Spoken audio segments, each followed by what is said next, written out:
Hello everyone, assalamu alaikum. Welcome back to my channel and BME food আশা করি সকল অনেক ভালো আছেন। আলহামদুলিল্লাহ আমিও ভালো আছি। তো আজকে আমি নতুন একটা রেসিপি নিয়ে এলাম, আশা করি আপনার ভালো লাগবে আর আশা করি আমার পুরো ভিডিওটা দেখবা, দেখে কমেন্ট করবা আর যদি ভালো লাগে প্লিজ সাবস্ক্রাইব করবা যারা আমার চ্যানেলটা সাবস্ক্রাইব এখনো করছেন না। আর যারা সাবস্ক্রাইব করছেন তারারে অনেক থ্যাংক ইউ। আর রেসিপিটা ভালো লাগলে প্লিজ একটা লাইক দিবা। তো এইখানে দেখতে পারা গজার মাছের শুটকি আমি 2 ঘন্টা আগে ভিজিয়ে দিয়েছিলাম, তো নরম হয়ে গেছে। এখন আমি বালা করে দইয়া ক্লিন করিয়া একটা প্লেটের মাঝে রাখি লিছি। তো এখন দেখতে পারা একটা প্লেটের মাঝে কসুর মুরা আমি কাটিয়া রাখছি। আমি শুটকিটা কসুর মুরা দিয়ে রানবো।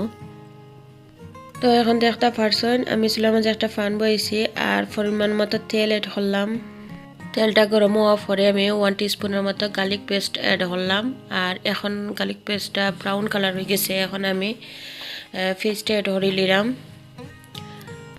তো শুটকি তো অনেক লাখানো রান্ধইন আর আমি যে লাখান রান্ধি ও লাখানো আমি আপনার লগে শেয়ার করলাম। তো মাঝে মধ্যে আমি আলু দিয়েও রান্ধি আর এমনি বুনা করিও রান্ধি। তো কই আজকে মুড়া দিয়ে রান্ধাম যখন তো একটু শেয়ার করি লাগে আপনার লগে। আর এখন দেখতে পারছেন আমি পরিমাণ মতো লবণ অ্যাড করছি। এখন আমি পেস্টটারে বালা করে কষাই আনিম।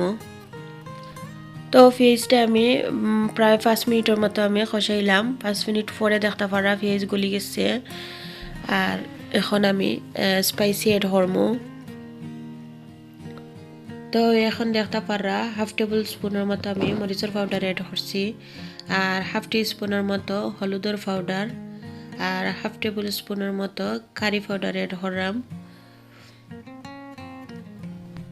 এখন আমি মশলাটারে বালা করে কষাইমু, প্রায় 5 থেকে 6 মিনিট আমি বালা করে কষাইমু। কষানোর পরে আমি শুটকিটা অ্যাড করবো। তো আমি হাফ টেবিল স্পুনের মতো আমি আবারও গার্লিক পেস্ট অ্যাড করছিলাম। তো কিলাখান স্কিপ হয়ে গেছে, দেখাইতাম পারছি না। তো রসুন একটু শুটকির মাঝে আমি একটু বলাইও দিই সবসময়ও। তো মশলাটা এখন বলা করে কষাই লিমু, দেখতে পারা মশলাটা কষানি হয়ে গেছে প্রায়। এখন আমি শুটকিটা অ্যাড করে লইছি। তো এখন শুটকি দেখতে পারা বালা করে আমি মিক্স করিয়া নিলাম আর শুটকিরেও বালা করে কষাই আমি মুড়া অ্যাড করমু।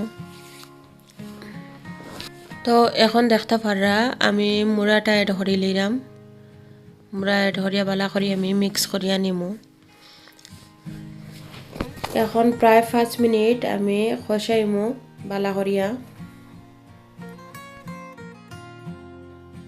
তো এখন আমি শাতকরার বাকল আমি অ্যাড করবো, ছোটো করে কাটতে নিছি। জাস্ট ফ্লেভার লাগে আমি শাতকরার বাকলটা অ্যাড করাম, খুব ভালো লাগে খাইতে। আর শাতকরা দিছি না ঠেঙ্গই দিব। আর এখন আমি বালা করে কষাইমু আবারও।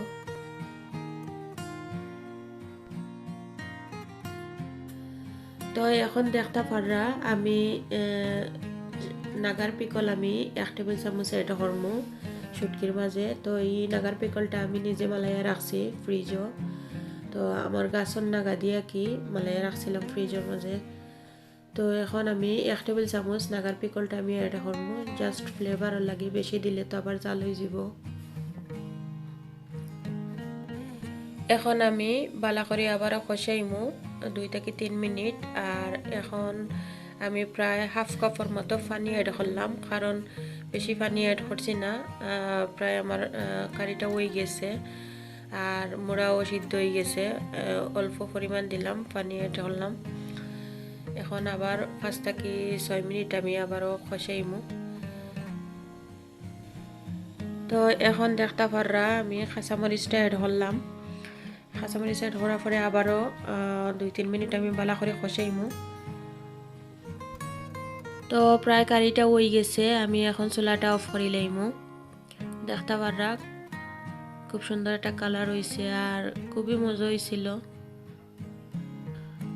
তো আশা করি আপনার কাছে আজকের রেসিপিটা ভালো লাগবো। ভালো লাগলে লাইক দিবা আর কমেন্ট করবা।